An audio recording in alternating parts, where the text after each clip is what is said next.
Hi, I'm in the Paxton workshop and I'd like to talk to you about our latest version of Net2 software, memorably called version 4.24. We have a lot of features in version 4.24, but the main change in the software is the robustness and its suitability to large sites. And I'm in the workshop with our test rig in order to demonstrate that for you. So let me introduce you to the test rig. We have 500 wireless control units on this side and 500 on this side. You can see they're mounted in stacks of 5 control units. It's an absolute nightmare scenario for a wireless control unit because they're all in the same place. They're all stacked tightly together. So it's a very good test rig. Now these wireless control units are communicating to the PC via 50 Net2 bridges. Now these bridges, you might be able to get a close-up of this. Again, they're stacked on top of each other in PCB form. So again, very difficult wireless conditions, which is exactly what we want to see. The last part of our test rig is 200 Net2 Plus control units. These are all connected directly into TCP/IP network and then go straight onto the system. So again, each one of these is its own TCP/IP connection, and together this whole rig we've got 1,200 doors. So it's quite a setup. You can imagine it's a huge site that we're replicating here, and it's fascinating how the software copes with it. So what I'd like to do is show you on the software how it deals with a site like this.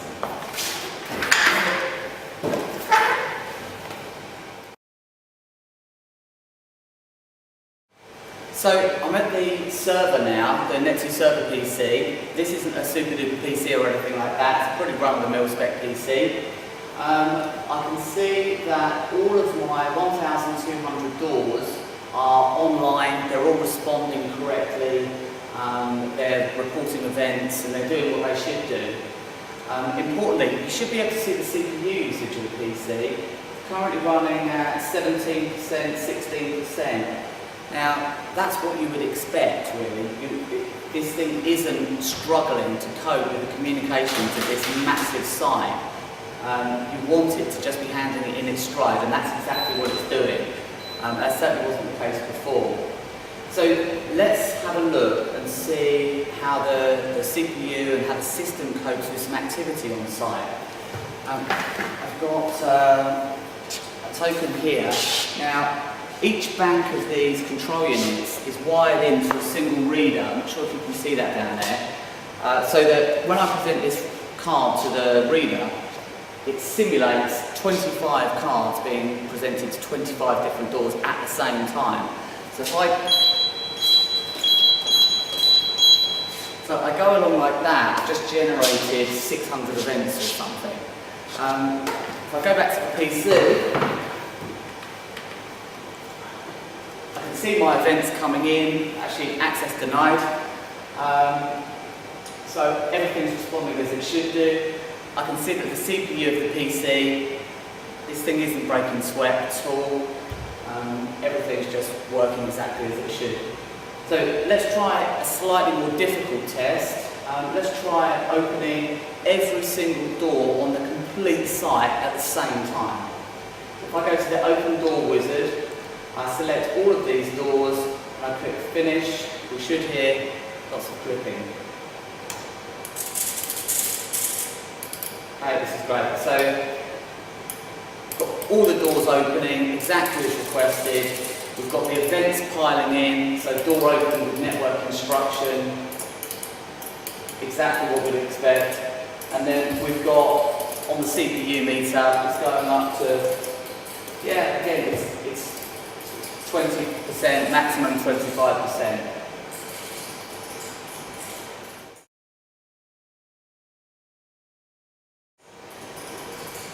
So let's go a stage further. What would happen on this site if there was a major power outage? That's going to be interesting to have a look at. So will it cope?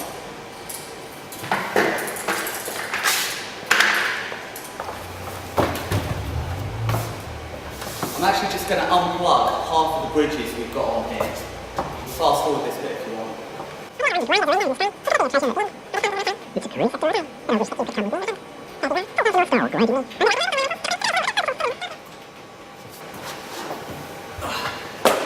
That was fun. Right, what damage have I created? So, as expected, we're getting lots of control units offline. If I look at the door screen, I can sort by status. I can see all of the control units that are not responding. So what we'd expect to see over the course of the next few minutes, if the system is handling it properly, we should see the control units that have lost their bridge. We should see them taking the considered decision, right, I'm not going to be able to communicate with that bridge anymore, I'm going to go to the next one with the strongest signal. They don't do this immediately because you actually don't want your control units flitting about between different bridges, you know, whenever somebody walks down a corridor. So try several times before actually changing over. So we'll be able to watch these things coming back online.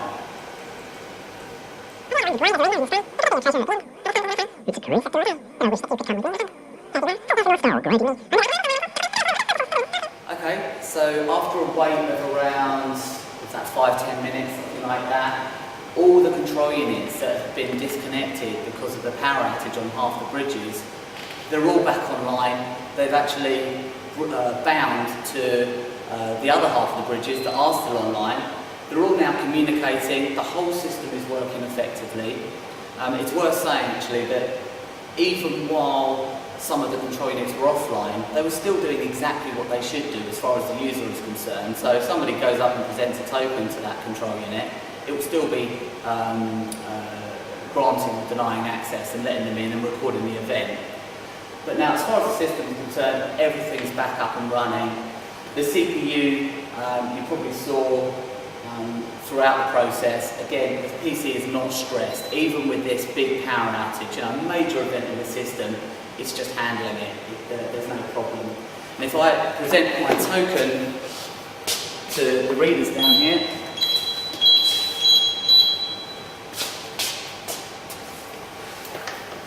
I can see events coming straight in, so everything's working as it should do. So, good news.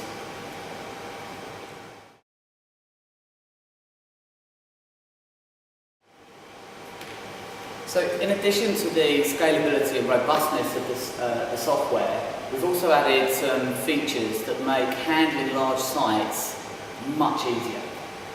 One of these features is door grouping.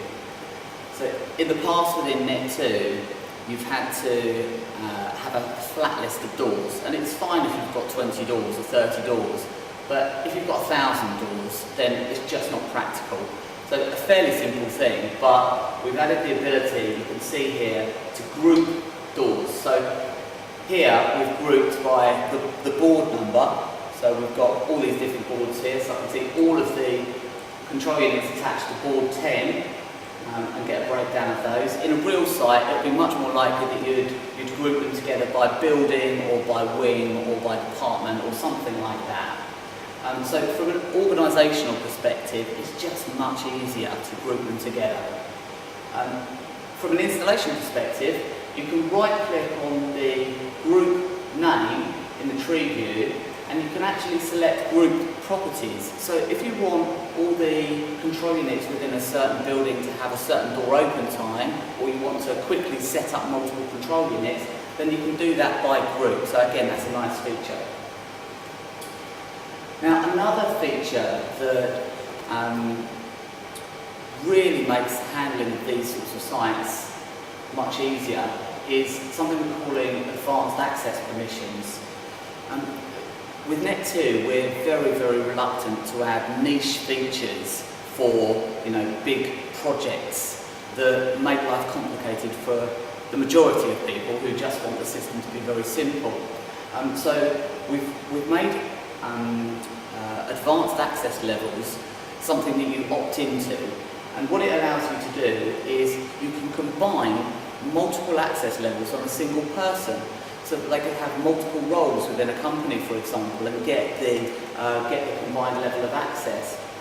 Now, since we released Paxlock, a new door handle product, we've been involved in more and more large project specifications. A typical example would be halls of residence. And in a halls of residence, you might have 20 common doors that everybody is allowed through, and then you might have 500 bedroom doors with Paxlock devices on. Now, the way you used to have to set this up before this latest version is that every student would have had to have individual permissions. So you'd give them access to the 20 doors plus their individual room door. Now, with advanced access levels, what you can do is you can group the common doors together as an access level, and in addition to that, just add individual permission for their individual door. And that means that if you were to add 2 extra common doors, you don't have to go into every individual student's record in order to add those 2 additional doors. You just change the access level, and that will affect everybody else. So I can show you how that works in reality. So let's select a user.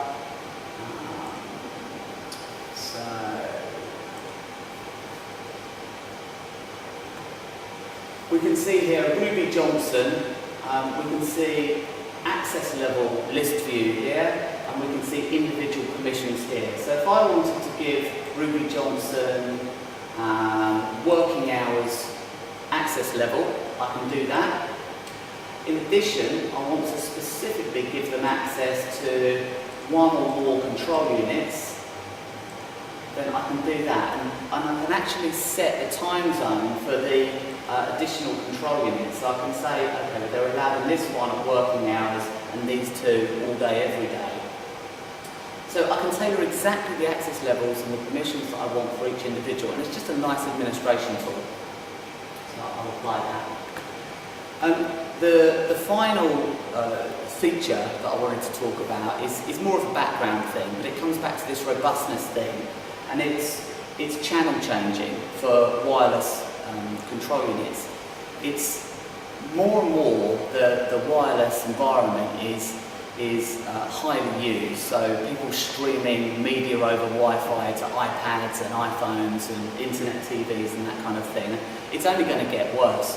One of the ways that we're addressing that is by adding in an installation option which allows you to configure what part of the 2.4 GHz spectrum you actually want to use. So if you have a very busy part of your frequency range in your environment, you can change between channels 11 to 25.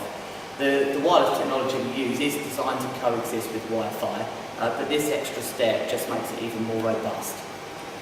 So there's lots more I could talk to you about, but I want to keep it short and sweet, so thanks very much for listening.